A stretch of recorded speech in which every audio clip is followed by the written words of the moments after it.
देव जी परीक्षित को भागवत सुना रहे हैं और इस बीच एकादश स्कंद का प्रारंभ हो गया है।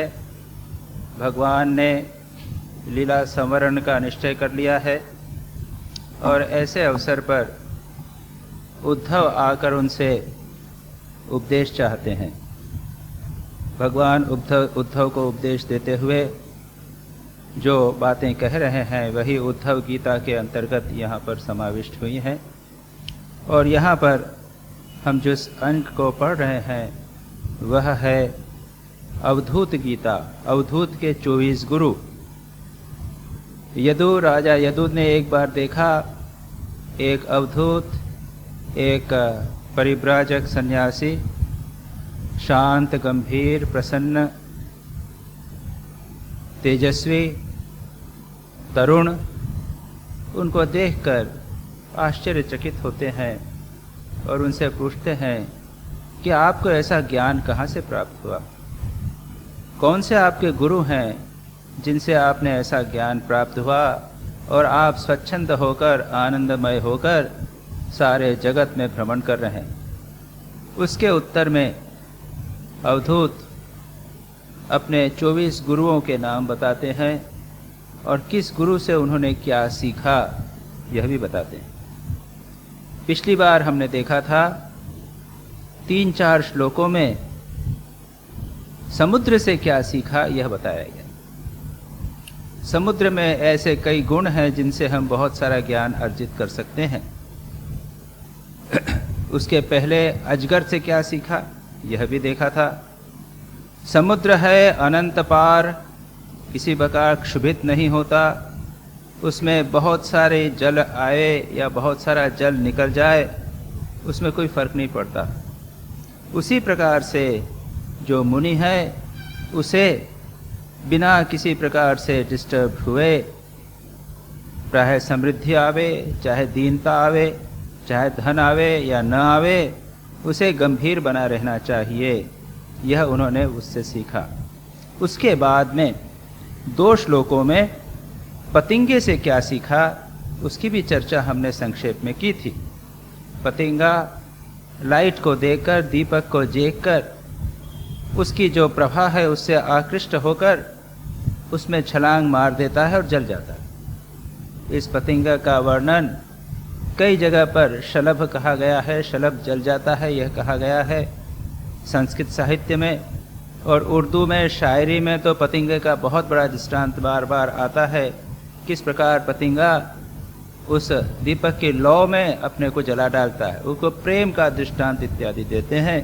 लेकिन यहाँ पर उसको मूर्ख कहा गया है, वह कहते हैं नष्ट दृष्टि। यह पतिंगा 7वें और 8वें श्लोक में कहा गया है कि वह पतिंगा कैसा, एक व्यक्ति कैसा है, पतिंगे की तरह संसारिक लोग जो अजितेंद्रिय हैं, अपने इंद्रियों पर जिन्होंने विजय प्राप्त नहीं की है, वे लोग दृष्ट्वा स्त्रियम देव माया, पुरुष लोग स्त्री रूपी देव माया के प्रति आकृष्ट होकर और स्त्रियां पुरुष रूपी देव माया के प्रति आकृष्ट होकर अंधे तम में पतित हो जाते। एक बार अगर वह हम आकर्षण में पड़ गए तो उसके बाद फिर और कुछ नहीं दिखता, हमारी बुद्धि नष्ट हो जाती है। दूसरे श्लोक में योषित हिरण्य आभरण अंबर आदि द्रव्येषु, बहुत सारे द्रव्यों का, बहुत सारे ऑब्जेक्ट्स वस्तुओं का नाम लिया गया है। उसमें कामिनी कांचन, जैसा श्री राम कृष्ण कहते थे, कामिनी कांचन का आकर्षण, धन का और लस्ट का, सेक्स का आकर्षण, दूसरा वस्त्रों का, अलंकार आभूषणों का आकर्षण, आदि आदि यानी आप आज के युग के लिए ले लीजिए, मकान है, कार है, टीवी हो, वीसीआर हो, बहुत सारी जितने आभरण हैं, जो ऑब्जेक्ट्स हैं संसार के, उनके द्रव्यों से, इन द्रव्यों, इन ऑब्जेक्ट्स में इनको कहा गया है माया रचितेषु। ये माया के द्वारा, अज्ञान के द्वारा रचित हुए गए हैं। उसमें प्रलोभित आत्मा उपभोग बुद्धिया, उसको मैं भोग करूंगा, यह उसकी बुद्धि है। आज की भाषा में कहेंगे कंज्यूमरिस्टिक एटीट्यूड। इतनी यह वस्तु चाहिए, वह वस्तु चाहिए, एक नाना प्रकार की कार चाहिए, स्पेशल प्रकार की कार चाहिए, एसी चाहिए, घर में कमरे में एसी लगाना चाहिए। ये बहुत सारी उपभोग की वस्तुओं के प्रति जब मन आकृष्ट हो जाता है तो वह व्यक्ति नष्ट दृष्टि हो जाता है। नष्ट दृष्टि यानी उसका विवेक नष्ट हो जाता है। यह विवेक जागृत रखना बहुत आवश्यक है। विवेकहीन व्यक्ति अगर हो जावे तो हमारे सामने क्या है वो समझ नहीं सकते। छोटा बच्चा एक खिलौने के ऊपर लट्टू हो जाता है, खिलौनों के लिए रोने लगता है। माँ जानती है कि ये खेलेगा तो नष्ट होगा, माँ जानती है कि अगर यह मिठाई ज़्यादा खाएगा तो उसका पेट खराब होगा, उसके दांत पहले ही खराब हो गए हैं और फिर भी वह चॉकलेट खाता है। डेंटिस्ट ने कहा है कि इसको चॉकलेट मत दीजिए, वो चॉकलेट अंदर चिपक जाती है और दांत खराब हो जाते हैं। यह बात बच्चा नहीं समझता। हम लोग भी बच्चे जैसे बहुत सारे संसार के विषय के भोग्य वस्तुएं हैं, उनमें आकृष्ट होकर उसके भोग में लगने का प्रयत्न करते हैं और विवेक नहीं करते क्या अच्छा है और क्या बुरा। इस विवेकहीनता को यहाँ पर नष्ट दृष्टि कहा गया। श्री रामकृष्ण विवेक किया करते थे। कई प्रकार की वस्तुओं के नाम दिए हैं। आभरण, आभरण यानी कपड़े, पहनने के कपड़े, अच्छे बढ़िया कपड़े होने चाहिए, जरी के कपड़े होने चाहिए, महंगे कपड़े होने चाहिए, बहुत अच्छे अच्छे पश्मीना होना चाहिए इत्यादि। श्री रामकृष्ण के मन में भी एक बार ये इच्छा जागी थी, ये जो उपभोग बुद्धि मैं भी भोग करूं, यह बुद्धि जागी। श्री रामकृष्ण के मन में जागी। यह तो मानो हमको शिक्षा देने के लिए कि अगर तुम्हारे मन में बुद्धि जागे तो उसको कैसे करो। श्री रामकृष्ण ने सोचा कि मुझे भी एक दुशाला चाहिए, बढ़िया एक रोब ओढ़ने का चाहिए जिसको पहनकर ओढ़कर आदमी बहुत बढ़िया दिखता है। उन्होंने मथुर बाबू को कहा। मथुर बाबू जिस मंदिर में श्री रामकृष्ण पुजारी थे, उस मंदिर के केयर टेकर रानी रासमणी ने मकीन मंदिर बनवाया था, वे सब देख रेख करते थे, मैनेजर थे, श्री रामकृष्ण के शिष्य थे, भक्त थे। मथुर बाबू श्री रामकृष्ण पे बहुत भक्ति करते थे। उन्होंने कहा कि एक मुझे दुशाला चाहिए अच्छा। उन्होंने 1000 रुपये का दुशाला, एक शॉल जैसी जरी से लगी हुई बहुत बढ़िया एक दुशाला ला कर दे दिया। श्री रामकृष्ण ने उसे अपने ऊपर धारण किया, बहुत अच्छा दिखा। हम भी जब इस प्रकार का कोई दुशाला होता है तो फोटो खिंचवा लेते हैं। बच्चे जब कॉन्वोकेशन होता है तो एक रोब पहनते हैं, कॉन्वोकेशन के लिए कैप पहनते हैं, एक रोब पहनते हैं, उस समय फोटो ले लेते हैं। हम अलग दिखते हैं, अच्छे दिखते हैं। कोई अच्छा ड्रेस दिखता है तो हम चाहते हैं लोगों को दिखाएं। अगर सूट है, नई ड्रेस बनी है, श्री रामकृष्ण ने उसको पहना और सबको दिखाने लगे। ये उपभोग बुद्धि, यहाँ तक तो सब ठीक, हम भी ऐसा करते, हम भी पहनते हैं, दिखाते हैं। श्री रामकृष्ण कहते हैं कि एक महतारिणी थी, स्वीप्रेस, तो उसने क्या किया, उसको कुछ उसने आभूषण बनवाया, सोने का आभूषण वगैरह कुछ बनवाया और निकली दिखाने के लिए लोगों को। लोग कोई देख नहीं रहे, तब क्या किया उसने कहानी है, अब कहानी सच है या झूठ है, लेकिन उसके पीछे भाव बड़ा अच्छा है। उसने अपने घर में आग लगा दी और जोर जोर से बाहर पटक के चीख के रोने लगी। अरे मैया, अरे मेरा सब बर गया, बर्बाद हो गया, केवल यही बचा है, केवल यही बचा हुआ है, बाकी सब छोड़ा। तो तात्पर्य यह है कि यह उपभोग बुद्धि, अहंकार, इन नाना वस्तुओं को लेकर हम सब में है। श्री रामकृष्ण ने भी वो दुशाला ओढ़ा और सब लोगों को दिखाने लगे, देखो कितना अच्छा दुशाला है। लोगों ने कहा हाँ बड़ा अच्छा, लेकिन उपभोग बुद्धि तो थे, लेकिन नष्ट दृष्टि नहीं हुए। श्री राम नष्ट दृष्टि, विवेक नष्ट नहीं हुआ, विवेक जागृत। देखा करते हुए अचानक उन्होंने सोचा, अरे ये दुशाला, इससे तो अहंकार बढ़ता है, लगता है कि मेरा जैसा दुनिया में कोई नहीं, और ये भगवान से दूर ले जाता है।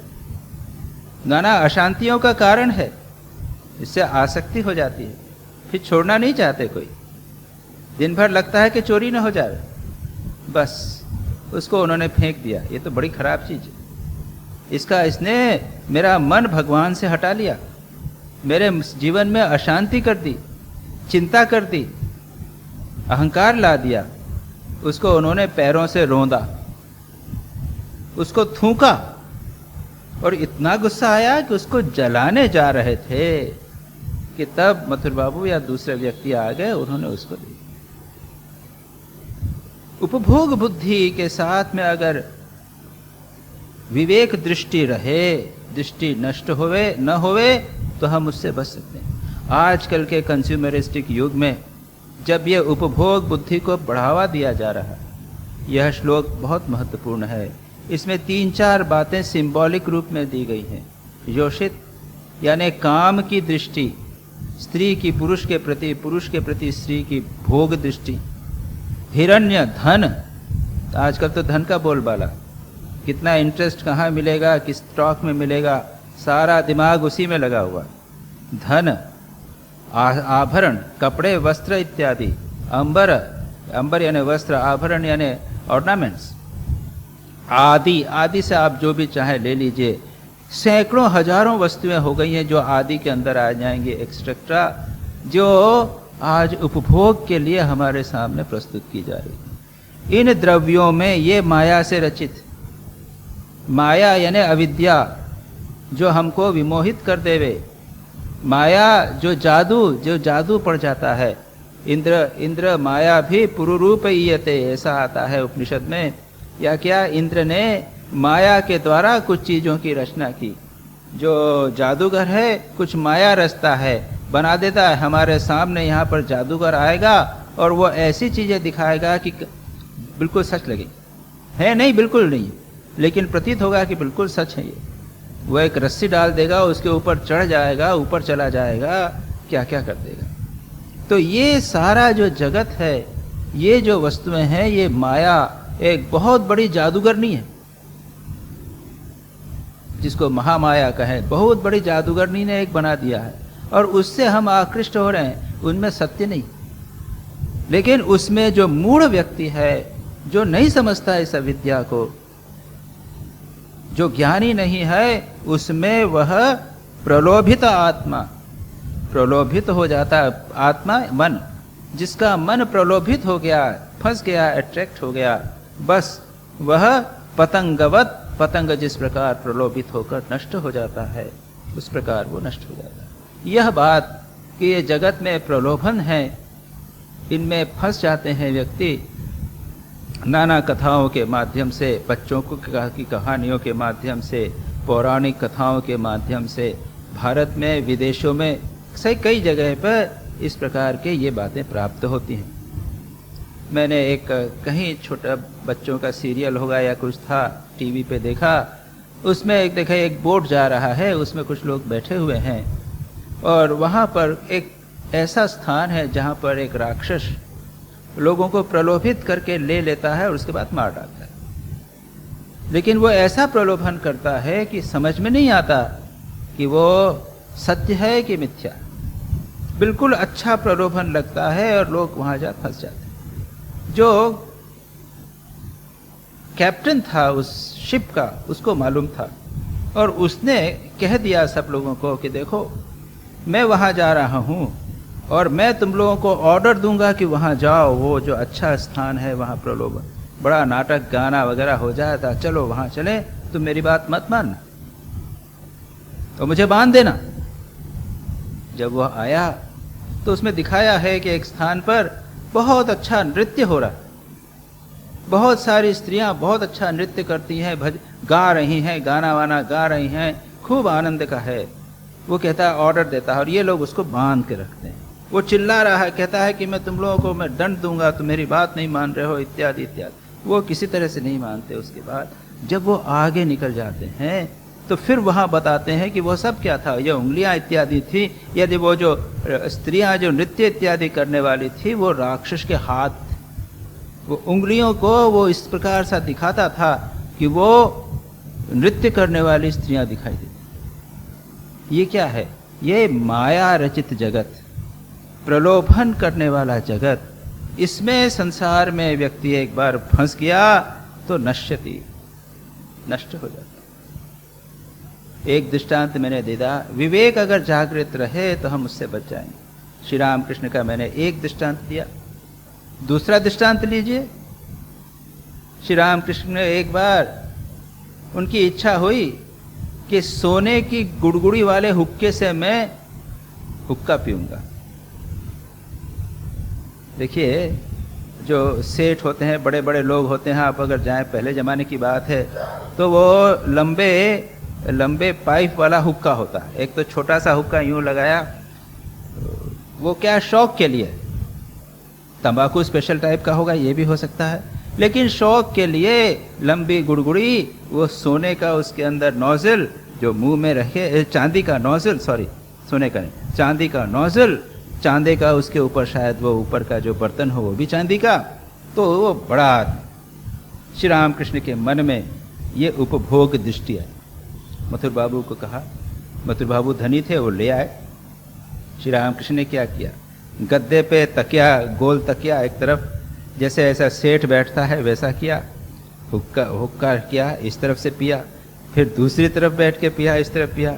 जिस प्रकार से सेठ लोग बैठते होंगे उस प्रकार से अपना उन्होंने भोग किया। लेकिन दृष्टि विवेक दृष्टि थी।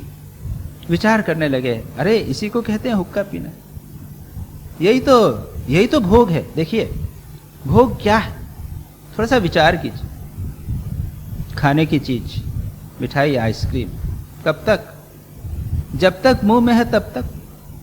उसके बाद जैसे ही खाया, जुबान के नीचे गया, ये सब बराबर। एक क्षण भर की टिटिलेशन जिसे कहते हैं, इंद्रियों का उत्तेजन और कुछ नहीं। उसके पीछे इतना प्रलोभन क्यों? आया, उपभोग किया और चला गया। अब हम में और ज्ञानी में अंतर क्या है?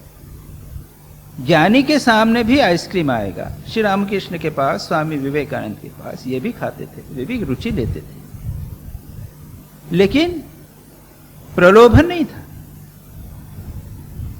वस्तु आई, भोग हुआ, क्षण भर में चला गया। अच्छी बुरी कुछ भी हो, श्री राम स्वामी विवेकानंद मिर्ची खूब डालते थे, उनको खिचड़ी अच्छी लगती थी, लेकिन क्या वो खिचड़ी के द्वारा प्रलोभित हो सकते थे? जिस प्रकार बच्चा एक टॉफी के द्वारा प्रलोभित हो जाता है, हम लोगों का वही हाल। लेकिन जो विवेक दृष्टि वाला व्यक्ति है, विवेक इतना गहरा होता है कि वह प्रलोभित नहीं होता। स्वामी विवेकानंद के जीवन में इस प्रलोभन के साथ में विवेक दृष्टि के बने रहने का एक बड़ा सुंदर दृष्टांत।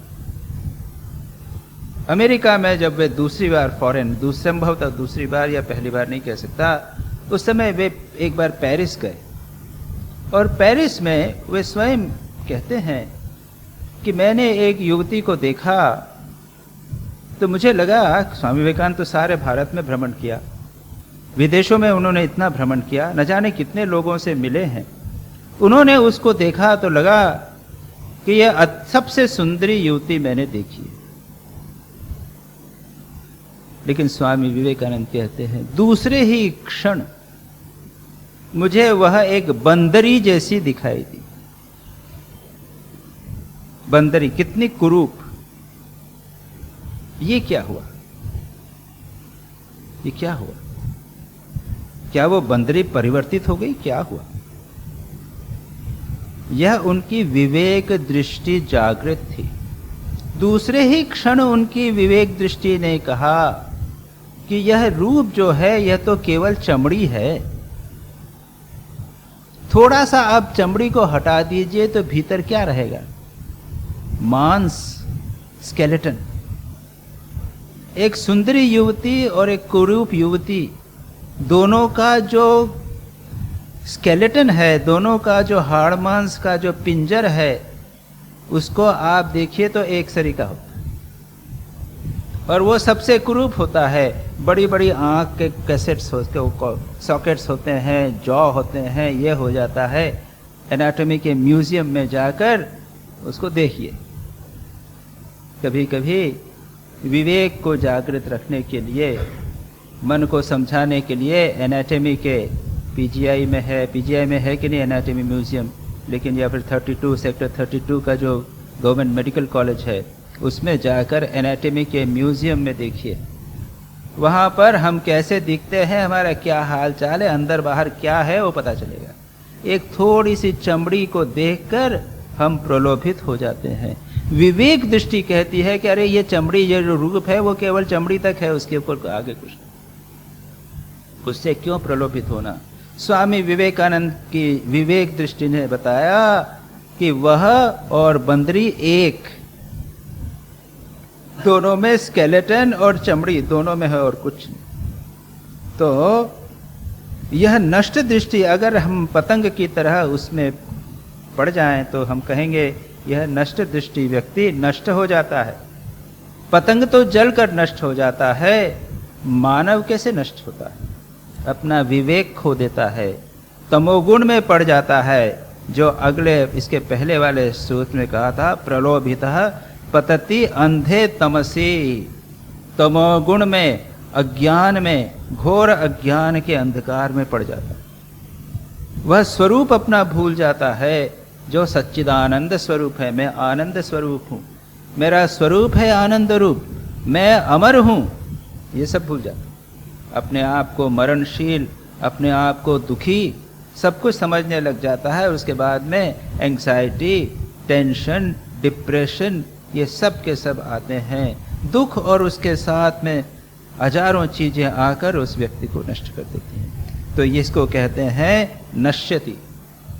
नाश का अर्थ यहाँ पर है हमारे विवेक का नाश होना और हमारे स्वरूप को भूल जाना। हमारा स्वरूप है सच्चिदानंद, हम आनंद स्वरूप है, अजर अमर है। और इसीलिए ईशावास्य उपनिषद में कहा गया है,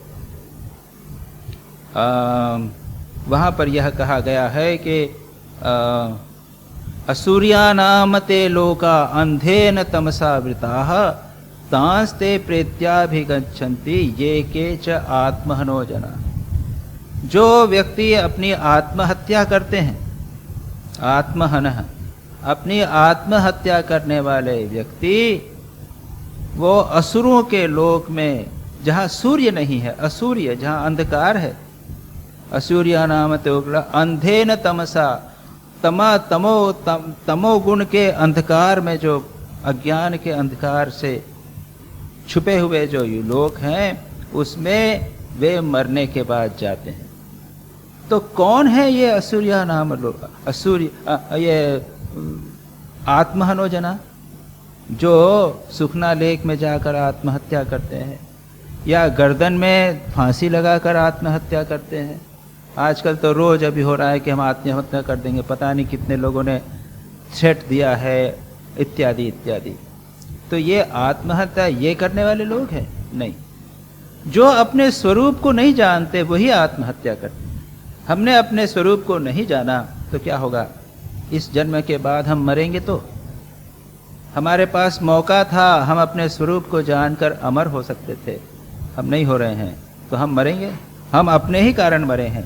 अगली बार पुनः जन्म होगा और पुनः मरेंगे। बार बार मरने का कारण क्या है? हम ही हैं। इसीलिए कहा आत्महत्या। तो अपने स्वरूप को नहीं जानना, यही है आत्महत्या, यही है मृत्यु और यही है नाश। पतंगवत नष्ट दृष्टि नश्यति। इसके बाद तो यहाँ पर बहुत इंपॉर्टेंट बात कही गई है, संसार में रहें, संसार के नाना वस्तुओं के बीच में रहें, लेकिन अपनी विवेक दृष्टि बना रहें, सदा विवेक को जागृत रखें, नहीं तो हमारा नाश हो जाएगा, हम घोर अंधकार में पड़ेंगे। कई जगह तो बहुत ही बातें हैं, घोर रौरव, महारौरव इत्यादि नरक की बात कही गई। ये नरक क्या है? नरक क्या कोई ऐसी जगह है? कई प्रकार के नरक हैं।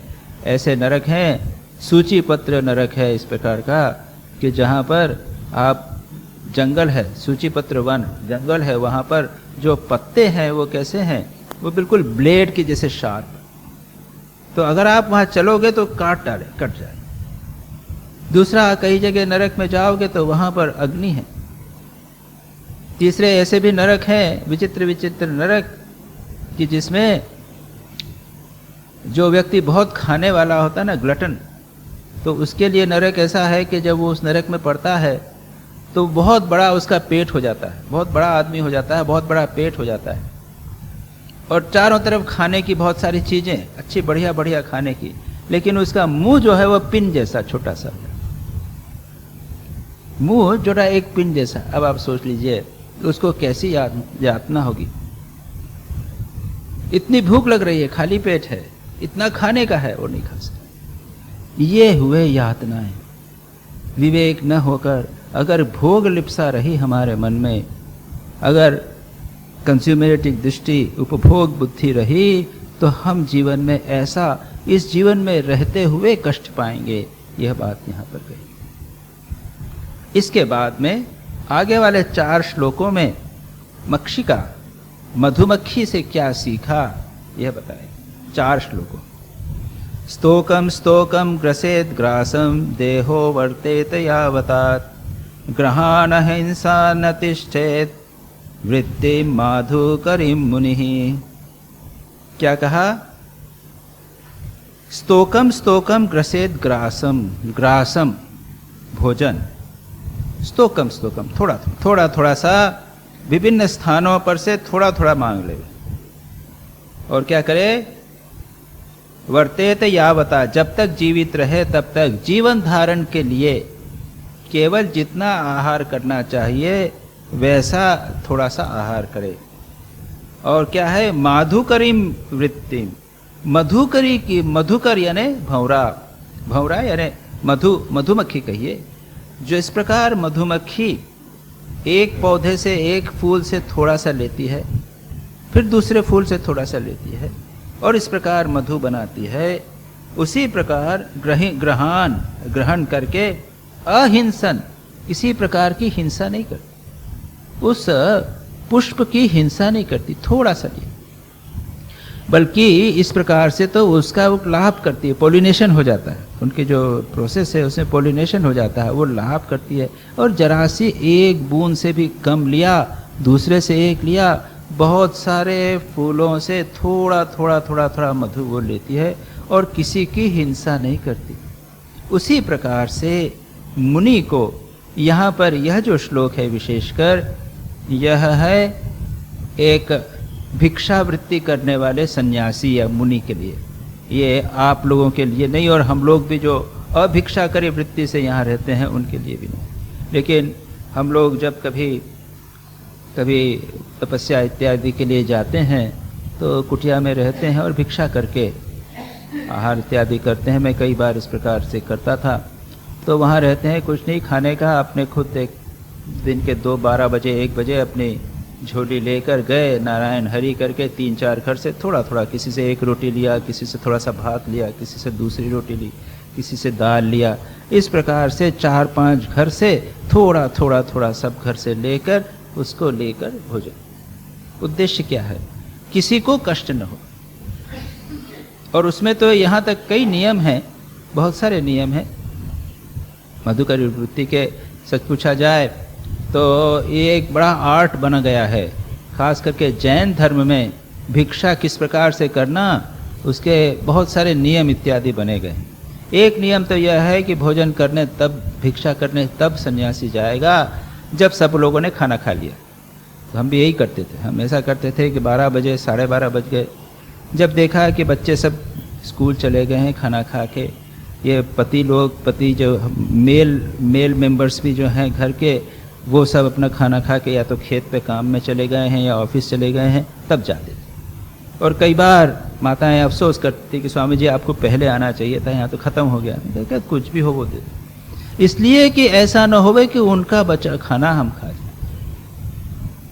कई बार इस प्रकार होता था, कुछ नहीं कहते थे कि स्वामी जी कुछ नहीं, कहा जो भी हो स्वामी जी कल की रोटी यहाँ से वो दे दो। तो किसी भी प्रकार से तो स्तोकम थोड़ा थोड़ा ग्रसेद ग्रासम, एक ग्रास यहाँ से, दूसरा ग्रास यहाँ से, तीसरा ग्रास यहाँ से, जिससे देह धारण हो सके, केवल उसी के लिए अहिंसन करते हुए मधुकरी वृत्ति से मुनि रहे। अभी एक अजगर वृत्ति आई थी जिसका हमने भी वर्णन पढ़ा था।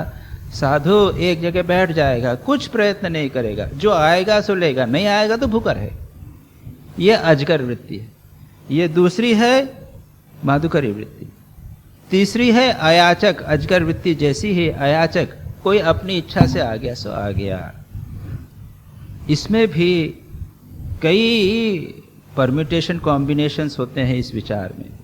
यहाँ पे तो थोड़ी सी बात भाव की दृष्टि से कही। हमें अपने जीवन में ऐसे जीना है कि किसी प्रकार से किसी की हिंसा न हो, ऐसा जीवन जीवें, इतना कम लेवें कि दूसरे को किसी प्रकार से कष्ट न हो। याद रखिए, प्रत्येक रोटी हम जो खाते हैं, जब ये सोचिए कि सारे विश्व में आज कम से कम 40 से 50% लोग गरीब हैं जिनको एक बार खाना मिलता है। ये स्टैटिस्टिकली आप जान सकते हैं। ऐसी स्थिति में अगर हम जो भी रोटी ले रहे हैं वो किसी के मुंह से छीनी हुई रोटी, अगर हम ज़्यादा खा रहे हैं तो डेफिनेटली किसी को हम डिप्राइव कर रहे हैं। इसलिए खाने में, भोग में संयम जितना कम हो उतना खाना भोजन करना ये बहुत महत्वपूर्ण है। यह श्लोक मुनि के लिए अगर अप्लाई इस प्रकार करता है तो हम लोगों के लिए ये दूसरे प्रकार से एप्लीकेबल है कि हमें भी अपने भोग में, अपने आहार में संयम रखना है कि जिससे दूसरे की किसी प्रकार से भी हिंसा ना हो। परिग्रह एक हिंसा का प्रकार है। जितना ज़्यादा करने की कोशिश करेंगे वो हम हिंसा का प्रकार है। तो यहाँ पर यह एक बहुत बड़ी बात कही। और जो सन्यासी तपस्वी हैं उनके मैं एक दो दृष्टांत आपको दे सकता हूँ इसी विषय में, क्योंकि ये भले ही अपने ऊपर अप्लाई न करे। राबिया का दृष्टांत आपने सुना होगा। ईसाई संत एक राबिया हो गई, महिला संत, बहुत प्रसिद्ध संत, यानी जितने मुस्लिम संत हैं उसमें भी श्रेष्ठ संत माना जाता है। तो एक बार उनके घर पे कुछ दो फकीर आ गए, कहा कि राबिया कुछ दो खाने को। राबिया के पास 2 रोटियां थी, एक रोटी इनको और एक इनको दे दी। खाना शुरू करने ही वाले थे कि एक फकीर दूसरा मांगने आया कि कुछ मेरे को भिक्षा मिल जावे। राबिया ने उठा के दोनों रोटियां उसको दे दी। तो ये लोग बड़ा आश्चर्य करे कि हमारी रोटी हमको दी थी, उसको उठा के दे दी। थोड़ी देर में एक आदमी आया और उसने देखा कि प्लेट लेके आया, ये खाना आया, लाओ यहाँ भेजा है, कितनी रोटियां हैं? तो उसमें देखा कि उसमें, अब याद नहीं मुझे एग्जैक्ट कैलकुलेशन क्या है, उसने देखा कि उसमें सपोज 10 रोटी है। राबिया ने कहा नहीं ले जाओ, ये मेरे लिए नहीं। अरे तो उसको कहना चाहिए अरे भाई अच्छा हुआ। थोड़ी देर में दूसरा आदमी आया, उसने कहा कितनी है? कि 12 है। और उसने 6 इसको दे दी और 6 उसको दे दी। इन लोगों ने जब खाना खा लिया तो पूछा ये मामला क्या? तुमने एक एक रोटी पहले तो दे दी, फिर जब 10 आई तो मना कर दी, और 12 आई तो स्वीकार कर लिया, क्या? तो राबिया ने कहा कि जब आप लोग आए तो मुझे मालूम था कि आप लोग भूखे हैं और एक रोटी से पेट नहीं भरता, इसलिए जब कोई मांगने आया भिखारी तो मैंने दोनों रोटी दे दी। इस विश्वास से कि भगवान ने, अल्लाह ने कहा है कि मैं एक के बदले 6 दूंगा। दूसरा व्यक्ति जब आया लेकर तो वहां तो उसमें तो 10 थी, एक के बदले 5 हैं कि नहीं ये मेरे लिए नहीं। देखिए ऐसा विश्वास कि जो स्क्रिप्चर में लिखा है एक के बदले 10, एक के बदले 6 मिलना है, तो जब ये 12 आई है तब हुआ ठीक ठीक। ये है भगवान ने, मैंने जो दिया उस तब मैंने आप लोग, ये मैंने दृष्टांत दिया आपको कि किस प्रकार का एक विश्वास, भगवान के ऊपर विश्वास। ये है अयाचक विद्या, बिना मांगे जो आ जावे उसको ले। और जैन धर्म में ये जो माधुकरी वृत्ति के अनेक परम्यूटेशन, बहुत सारे परम्यूटेशन कॉम्बिनेशन किए गए हैं। जैसे नियम कर लेंगे कि जैसे 4 घर में जाना है तो क्या करेंगे, पहला इस कोने वाला घर, उसके बाद दूसरा वाला पूरे कोने वाला घर, फिर तीसरा कोने वाला घर, फिर चौथा कोने वाला घर, और किसी घर में नहीं जाएंगे। अगर मिला तो मिला, नहीं तो नहीं मिला तो नहीं। या फिर नियम कर लेंगे कि अगर एक कुंवारी युवती कब आएगी सामने देने के लिए तो लूंगी, अगर बूढ़ी आएगी तो लूंगा। इस तरह का एक नियम कर लेते। भगवान महावीर का एक दृष्टांत है। भगवान महावीर, तीर्थंकर महावीर, उन्होंने 12 वर्ष का व्रत किया। उसके बाद में अंतिम जब पारना करना था तो भिक्षा मांगने गए, और मन में उन्होंने संकल्प किया कि मैं ऐसे घर से भिक्षा लूंगा कि एक राजकुमारी, जिसके हाथ पैर, जिसके पैरों में बंधन हो, सांकल लगी हो, वो अंदर कैद में हो, अत्यंत सुंदरी हो लेकिन सिर मुड़ा हुआ हो, मन में आनंद हो लेकिन आंखों में आंसू हो। इस तरह के कुछ वर्णन हैं। ऐसी अगर मेरे को कोई भिक्षा देवे तो मैं लूंगा, नहीं। और घटना कुछ इसी प्रकार की हुई थी कि एक पूरी घटना है, कहानी है कि किस प्रकार से उसको कैद में पड़ी, उसको मुंडित किया गया, इत्यादि इत्यादि सारी घटना वो हुई थी। ऐसे भी सन्यासी आज के युग में है, वो कहते हैं, भिक्षा करने जाते हैं कि हाथी से अगर भिक्षा मिलेगी तो मिलूंगा, और वो भी पूरा हो। तो ये भी एक प्रकार की वृत्ति, माधुकरी वृत्ति, अजगर वृत्ति, अयाचक वृत्ति और संकल्प वृत्ति आप कह सकते हैं, जिसके द्वारा ये भिक्षा लिया जा सकती। अब आगे चलिए। अणुभ्यश्च महद्भ्यश्च शास्त्रेभ्यश्च कुशलो नरः सर्वतः सारमादद्यात् पुष्पेभ्य इव षट्पदः। अब मधुमक्खी से क्या और भी सीखना है? एक तो सीखा माधुकरी वृत्ति, भोजन के संबंध में। दूसरी बात है अणुभ्य महद्भ्य शास्त्रेभ्य कुशलो नरः सर्वतः सारमाद्यात्, समस्त वस्तुओं से सार को प्राप्त किया। कहाँ से? अणु से, छोटे वस्तु व्यक्ति से, छोटे स्थान से। महद्भ्य, महान व्यक्तियों से। जिस प्रकार से भंवरा, षटपद भंवरा या मधुमक्खी सार ग्रहण करता है, कैसे? छोटे पुष्प से। बड़ा पुष्प हो और बड़ा पुष्प हो, पुष्पों का झुंड हो, उन सब से जिस प्रकार एक षटपद सार ग्रहण करता है, सारम आदत्यात्, सार लेता है पुष्पों से, उसी प्रकार से चाहे व्यक्ति छोटा हो चाहे बड़ा हो, शास्त्र में कुशल हो, विद्वान हो, सभी से, छोटे बड़े सभी शास्त्रों से भी और सभी व्यक्तियों से भी हमें सार ग्रहण करना चाहिए। कुछ लोगों की ये एक मान्यता है, नहीं हम एक शास्त्र पढ़ेंगे। जो फैनेटिक हैं वो कहेंगे कि जो कुरान में लिखा है उसी को मानूंगा और किसी चीज को नहीं मानूंगा। दूसरा कहेगा नहीं, बाइबल में जो लिखा है वही। कुछ लोग ऐसे हैं कि श्रीमद् भागवत को ही मानेंगे और किसी शास्त्र को नहीं मानेंगे। देखिए, सत्य और महानता, सत्य और सार जो है वो सब जगह विद्यमान है। सभी स्थानों से सार को लेना, छोटे व्यक्ति से, बड़े व्यक्ति से, कई सभी प्रकार से उसका सार का निचोड़ लेना चाहिए। अपने स्थान पर अवश्य रहिए, अपना मत, अपना पथ बनाए रखिए, लेकिन आपको सर्वत्र बिखरे हुए सुंदर सुंदर बातें मिलेंगी। समाचार पेपर पढ़िए, वहाँ कई बार अच्छी बात मिल जाएगी आपको। थॉट फॉर द डे में अच्छी बात मिल जाती है, कोई मैगजीन्स में अच्छी बात मिल जाती है, अन्य शास्त्रों में, छोटे बड़े शास्त्रों में, इतिहास पुराणों में, छोटी छोटी कहानियों में अच्छी बातें मिल जाती। सच पूछा जाए तो ये सार सर्वत्र विद्यमान। कोई बच्चा बोलते बोलते कुछ अच्छी बात बोल देगा।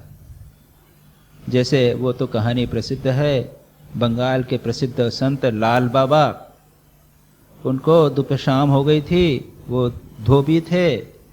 उसकी बच्ची ने कहा, बाबा बेला होए जाच्छे, बासनाते आगुन को खुन देबेन। बांग्ला में, बंगाली में है कि बाबा, पिताजी देर हो रही है, देर हो जाती है। वासना यानी जो केले को जलाते हैं, केले को जलाने से उससे जैसे अपना टिनोपाल बनता है ना, इस प्रकार का पाउडर बनाते हैं और उसको फिर कपड़े में लगाने से कपड़े में थोड़ा सा ब्राइटनेस आती है, तो उसको जलाना पड़ता है। तो उसने कहा, उसको वासना बोलते हैं। तो कि बाबा पिताजी वासना, देर हो रही है, वासना को आग में कब डालोगे? और उन्होंने सोचा, उन्होंने क्या समझा, ये कह रही है पिताजी देर हो गई है, अपनी वासनाओं को कब जलाओगे? और ये सुन के वो सन्यासी बन गए। नानक जी ने वो 13-13 बोलते हुए उनको एक मैसेज मिल गया। तो अगर हम सजग रहें, अगर हम सार प्राप्त करने के लिए इच्छुक रहें, तो हम देखेंगे कि सर्वत्र सार वितरित है, सर्वत्र सार फैला हुआ है। टेरेसा, सेंट टेरेसा ऑफ अविला, ये मदर टेरेसा नहीं, जो मिडिल एजेस में स्पेन में एक संत हुई थी, ईसाई संत, वो कहती थी कि पहले जमाने में भगवान साक्षात आकर लोगों को आदेश देते थे। जैसे दृष्टांत है सेंट पॉल, आपने जिसने देखा होगा, एक कोई सिनेमा मैंने 10 कमांडमेंट्स या और कोई था उसमें पढ़ा था मैंने, या और कोई दूसरा है। वो सेंट पॉल जा रहे थे कि अचानक उनके साथ में एक लड़का था, बच्चा था, उनको एक लाइट प्रकाश दिखाई दी, वे खड़े हो गए,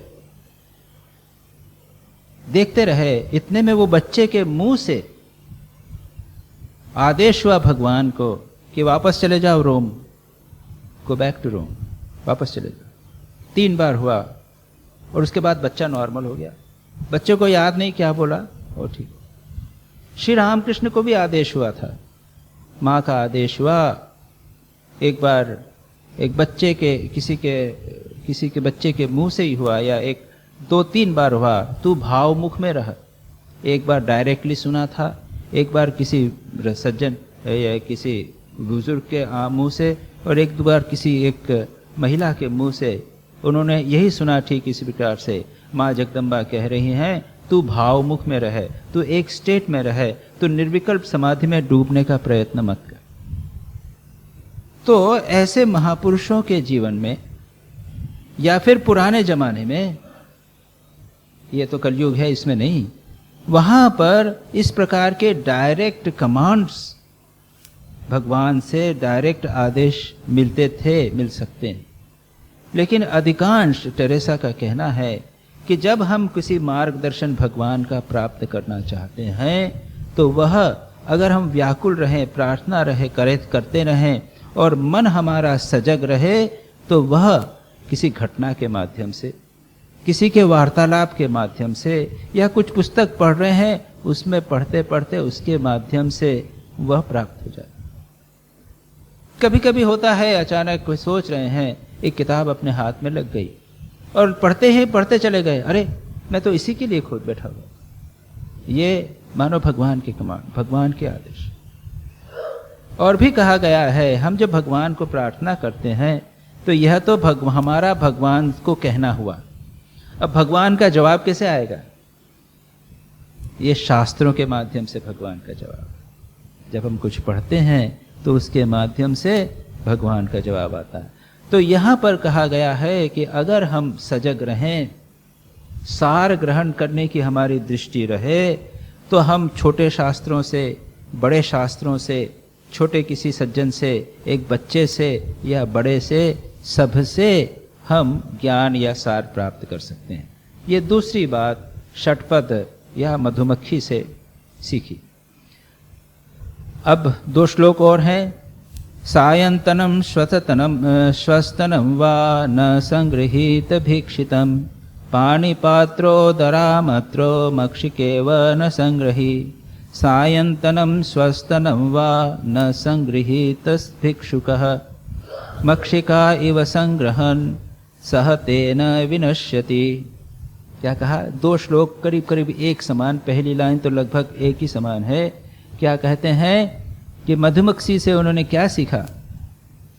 दूसरी शिक्षा यह ले कि सन्यासी को भिक्षुक भिक्षितम, भिक्षा जो करेगा, भिक्षुकः, ऊपर भी कहा नीचे भिक्षुक है, यहाँ पर भी ये भिक्षुक की बात है, यह गृहस्थों की या हम आश्रमवासी लोगों की बात नहीं।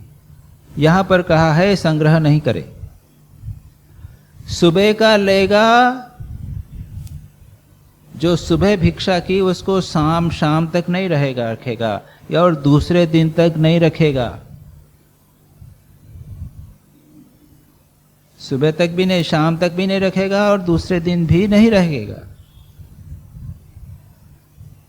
क्या है? पानी पात्र, पानी यानी हाथ, पात्र, ये पात्र हो गए, पानी ही पात्र, हाथ पात्र, करपात्र, आपने नाम सुना करपात्री जी महाराज, बहुत बड़े दंडी सन्यासी थे। करपात्र यानी हाथ में, हाथ ही पात्र।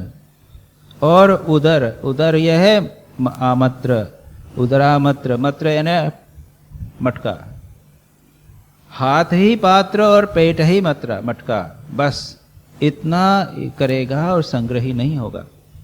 तो अभी भी आज के युग में भी ऐसे भी व्यक्ति हैं, सन्यासी हैं, जो आप जाइए हाथ में दीजिए, हाथ से खा लेंगे और पानी पी लेंगे और कुछ नहीं रखेंगे। वो हम लोग तो साफी ले जाते हैं, वो साफी भी नहीं रखते, यानी बेगिंग बाउल भी नहीं, हाथ में ही खाते। मेरे जीवन में मैंने एक अत्यंत सुंदर दृश्य जो अभी भी देखा, याद है मुझे, उसको याद करके रोंगटे खड़े हो जाते। मैं स्कूल में था उस समय, मेरे होम टाउन में, और मेरा एक मित्र था, वो दिगंबर जैन थे। और आपने देखा होगा दिगंबर सन्यासी, जैन सन्यासी, संभवतः पता नहीं इधर आपको कोई अनुभव है कि नहीं, लेकिन कभी कभी उधर गुजरात, राजस्थान, महाराष्ट्र में वो भ्रमण करते हुए देखेंगे आप 3-4 बिल्कुल दिगंबर सन्यासी जा रहे हैं। जैन सन्यासी सफ़ेद कपड़े वाले भी तो यहाँ पर आते हैं, लेकिन दिगंबर संभवतः वो लोग शहर के बाहर ही लेते हैं, शहर में कभी कभी आते। तो ये शहर की बात है, इंदौर की बात है। तो मैं उनके, मेरे अपने मित्र से मिलने के लिए गया। बड़ी हवेली थी, बड़ा मकान था, आलिशान महान, और लकड़ी के स्टेप्स थे, सन्नाटा शांत था कमरा, मेरे को नहीं मालूम क्या हो रहा है क्या है। तो मैं तो लकड़ी की स्टेप्स थे, मैं फट फट फट फट तेजी से, जैसे लड़के होते हैं यंग एज में, डबल कूदता हुआ मैं तो ऊपर जैसे ही पहुंचा, तो जैसे ये फर्स्ट स्टेप के बाद वहां पर एक काफी ओपन, क्या कहते हैं उसको आप, एक पार्लर जैसी स्पेस जो होती है ना, उसके हाँ ऊपर की गैलरी भी नहीं कह सकते, एक ऊपर जैसे ही जाएंगे उसके बाद में चारों तरफ कमरे होते हैं। एक काफी बड़ा था, जितना अपना प्रेयर हॉल है, लगभग उतनी बड़ी एक स्पेस थी, एम्प्टी स्टे, क्योंकि बड़ी हवेली थी। वहां मैंने देखा एक पट्टे पर एक वुडन प्लैंक, छोटा सा, जैसे इतना ऊंचा जो होता है ना, पाट जिसे बोलते हैं, छोटा सा, उस पर एक दिगंबर सन्यासी खड़े हुए हैं। उनके सामने दूसरे पटिए पे एक माता खड़ी हुई हैं, घूंघट निकाला है।